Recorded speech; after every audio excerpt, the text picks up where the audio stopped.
नमस्कार दोस्तों, आज हम लोग लाए हैं एयर फाइबर का कंप्लीट इंस्टॉलेशन कि हम लोग कैसे उसको इंस्टॉल कर सकते हैं। आउटर साइड पे बहुत लोगों का कहना है कि 5 किलोमीटर 4 किलोमीटर के दायरे के बाद हम लोग कनेक्टिविटी नहीं दे सकते हैं,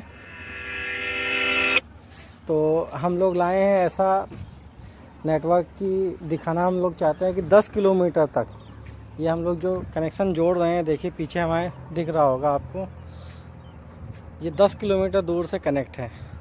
अभी पूरा हम नीचे भी जा कर के दिखाएंगे आपको। 10 किलोमीटर का लॉन्ग डिस्टेंस है, उसके बाद में भी यहाँ पे थ्रूपुट बढ़िया है। अगर आपका लाइन ऑफ साइट वगैरह सब कुछ परफेक्ट है तो आप इजीली इंस्टॉल कर सकते हैं और अपने कस्टमर को संतुष्ट भी कर सकते हैं। मतलब इवन कभी फ्यूचर में वहाँ पे अगर फाइबर अवेलेबल भी होगा ना, तो वो फाइबर में कन्वर्ट नहीं होगा, क्योंकि एयर फाइबर से भी बेटर है। फाइबर तो जो सोल्यूशन प्रोवाइड, जो फाइबर कनेक्टिविटी दी जाती थी वो केवल लॉन्ग डिस्टेंस के लिए दी जाती थी कि लॉन्ग डिस्टेंस के लिए फ़ाइबर ज़्यादा सूटेबल होती है, और क्योंकि वायर के थ्रू रहती है। पर जनरली अभी सभी जगहों पे स्मार्ट सिटी और इस तरीके के प्रोग्राम चल रहे हैं, तो उसमें जो फाइबर ऑप्टिक केबल है वो ये लोग बिजली के इलेक्ट्रिक पोल के ऊपर से बांध के लाते हैं, या गाँव में या पेड़ों के ऊपर से ले करके आते हैं।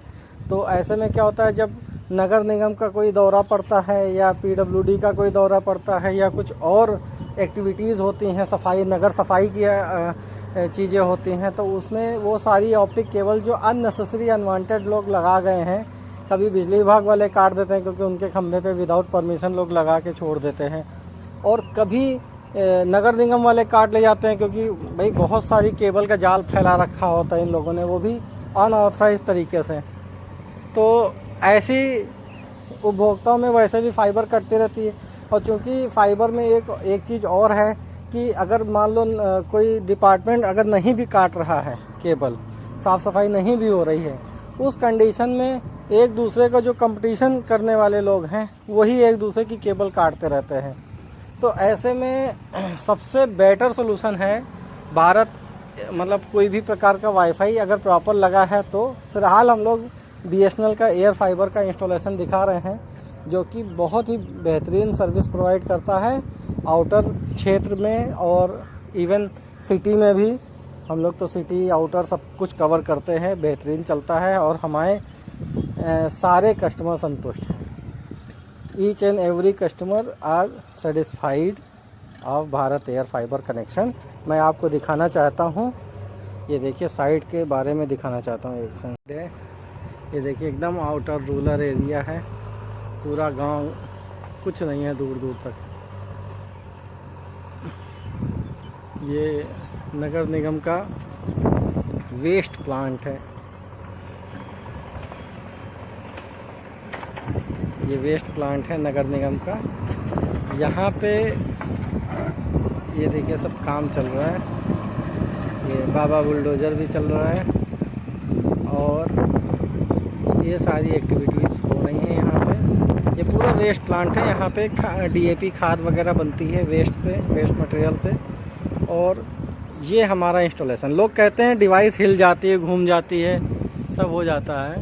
ये देखिए अगर प्रॉपर तरीके से बंधी है तो चाहे कितनी भी विंड आए, हवा आए, देखिए घूमेगा नहीं पाइप। इतना टाइट बांधा हुआ है कि ये पाइप घूम नहीं सकता है। देखिए एकदम सिलाई कर दी गई है गर्दन से लेकर के हर एक चीज़, तो ये पाइप घूम नहीं सकता किसी भी कंडीशन में। मैं देखो घुमाने का भी प्रयास कर रहा हूँ, पर ये घूमेगी नहीं घूम रही है। हाथ भी काले हो गए लेकिन घूम नहीं रही है।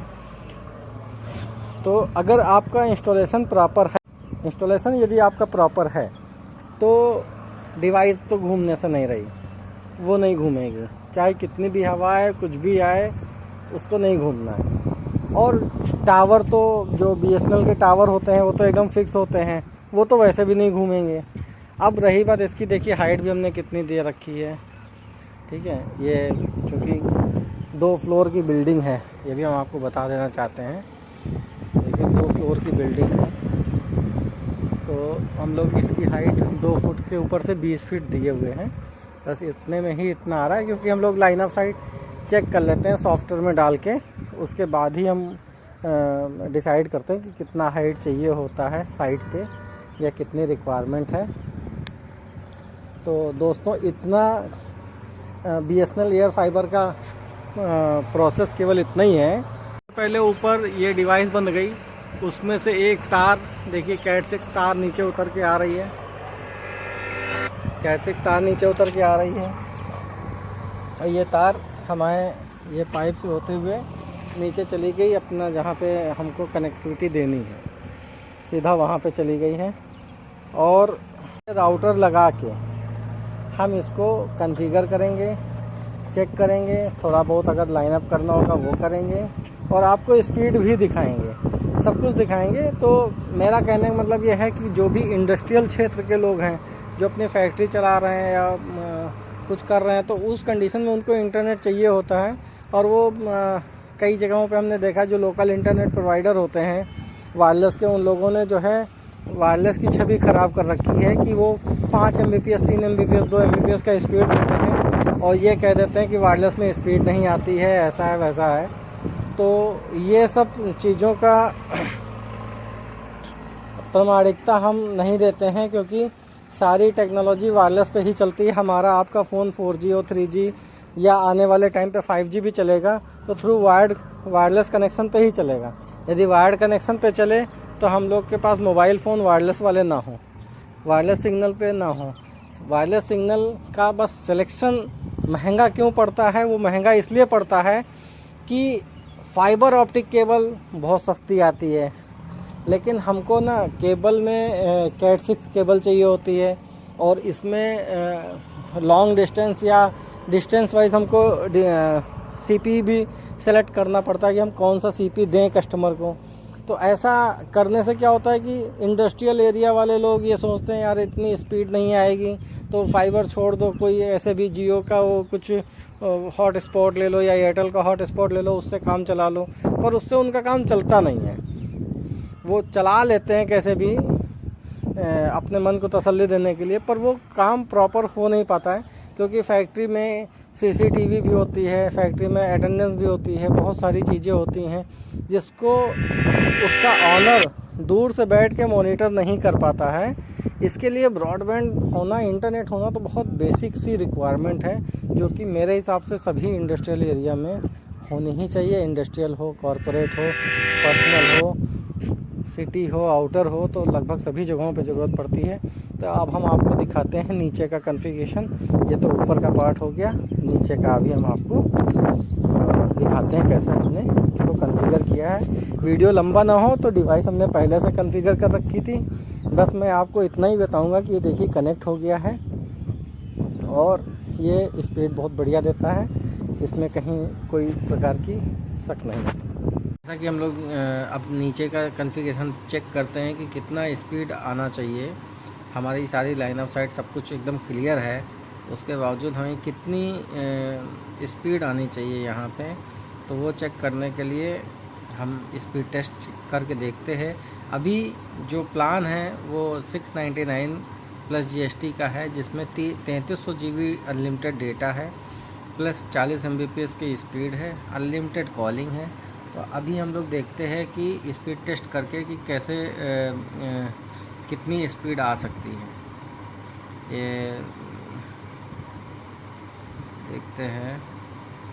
स्पीड टेस्ट करके एक बार रिसर्च करके देख लिया, ये देखिए क्या स्पीड आ रही है। देखिए 33 Mbps का प्लान है, 40 Mbps की 40 Mbps का प्लान ले रखा है, जिसमें कि जाती 70-80 तक है, लेकिन वो क्योंकि 40 Mbps का प्लान है तो पलट के पीछे आ जाती है। 40 में देखिए उल्टा 50 Mbps की स्पीड मिल रही है, डाउनलोडिंग अपलोडिंग दोनों। तो क्या स्पीड है इसकी, मतलब कितनी बेहतरीन स्पीड आ रही है। अब यहाँ पे ओखला से भी चल के देख लेते हैं, ओखला में कितनी दिखा रही है स्पीड। स्पीड में कोई वैसे कमी नहीं रहेगी। देखिए 22 ms पे उसने पिंग मिल गया उसको, ये देखिए 70 80 90 तक जा रही है, 64, देखते हैं कितनी तक जाएगी, 50, 49, 48, 47, ये स्पीड है 46 Mbps। 40 Mbps का प्लान है, 40 से ज़्यादा ही स्पीड दे रहा है BSNL। तो कृपया करके BSNL का सहयोग करें, भारत एयर फाइबर का कनेक्शन लगवाएं और बिना कोई गुरेज के लगाएं। अगर आप हमसे भी लगवाना चाहते हैं तो आप हमें कांटेक्ट करें, हमारा कांटेक्ट नंबर नीचे दिया हुआ है, आप हमें कांटेक्ट करें। लखनऊ और हरदोई लोकेशन में हम खुद ये कनेक्शन लगाते हैं, प्रोवाइड करते हैं। Thank you so much. मेरा यही मानना है कि एयर फाइबर नेटवर्क BSNL का जो है सबसे बेस्ट, चीफ एंड बेस्ट। 499 में 3300 GB data, approximate 110 GB data per day कोई भी व्यक्ति यूज़ नहीं कर सकता है। मतलब आप ये समझ सकते हैं 24 घंटे भी रिकॉर्डिंग करेंगे तो भी आप नहीं कर पाएंगे खर्चा। और रही बात अगर कमर्शियल प्लेस की, तो वो मान लो कर भी सकते हैं, तो उसके बाद भी बायॉन्ड आपको 10 Mbps का स्पीड मिलता रहेगा। मतलब अनलिमिटेड डेटा है, अनलिमिटेड कॉलिंग है, सब कुछ प्रॉपर फैसिलिटीज़ है। तो आप इंडस्ट्रियल क्षेत्र के लोग क्यों छोटी छोटी डिवाइस लगा के काम चलाने वाला काम कर रहे हैं? आप लगाइए एयर फाइबर, भारत का एयर फाइबर, और BSNL को बढ़ावा दीजिए, अपने आसपास सर्विस प्रोवाइडर को बढ़ावा दीजिए, ताकि आपके माध्यम से उनको भी रोज़गार मिल सके और आपको भी बेटर सेवा मिल सके। अगर बस शर्त यही है कि सर्विस प्रोवाइडर आपका बढ़िया होना चाहिए। जैसा कि मैंने आपको दिखाया कि हिलाने से भी डिवाइस हिल नहीं रही थी, कनेक्टिविटी एकदम प्रॉपर होनी चाहिए, सब कुछ एकदम प्रॉपर होगा तभी आपका बढ़िया चलेगा। अगर उसको नॉलेज नहीं है, वो नहीं कर पाएगा, या तो उसमें आपको 3 से 4 Mbps, 5 Mbps, 10 Mbps का स्पीड आएगा मैक्सिमम, इससे ज़्यादा नहीं आएगा। जैसा कि लोग मार्केट में वैल्यू भी फैलाएं कि अरे वायरलेस से नहीं आता है, स्पीड ही नहीं आती है, अरे वायरलेस क्यों लगवा रहे हैं, वायरलेस में स्पीड नहीं मिलेगी आपको।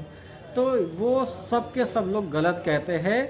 कभी भी आप बायॉन्ड जा कर के सोचिए कि हमारे मोबाइल में 4G डेटा चलता है, हमारे मोबाइल में 5G भी आएगा तो भी चलेगा, 7G आएगा तो भी मोबाइल में चलेगा। और मोबाइल किससे चलता है? थ्रू एयर सिग्नल से। अगर एयर में, मोबाइल में हमको उतनी अच्छी फैसिलिटीज़ मिल रही है तो एयर में हमको इंटरनेट भी बहुत बढ़िया मिलेगा। बट ये सोचने का नज़रिया हमारा आपका अलग है। हम मोबाइल पे तो कहते हैं बढ़िया चल रहा है, लेकिन वहाँ कह देते हैं कि यार ये वाईफाई पे नहीं चलेगा, फाइबर दे दो।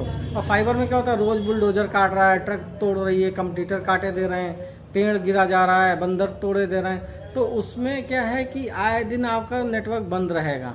और एयर फाइबर में ये है कि नेटवर्क आपका 99.99% बंद नहीं रहेगा। बट शर्त एक ही है कि प्रोफेशनल पर्सन से ही आप लोग उसका चयन करें कि कौन प्रोफेशनल है, प्रॉपर कौन लगाएगा, उससे कम्युनिकेट करें कि स्पीड मिल पाएगी नहीं मिल पाएगी। इस तरह से कमिट लेकर के पूरा डेटा दे करके आप अपने यहाँ पे इंटरनेट का काम स्टार्ट कर सकते हैं, अपने ऑफिस चला सकते हैं। और बस मेरा ये वीडियो बनाने का मोटो केवल इतना ही है कि बॉस BSNL से बढ़िया कोई नेटवर्क नहीं। Thank you so much.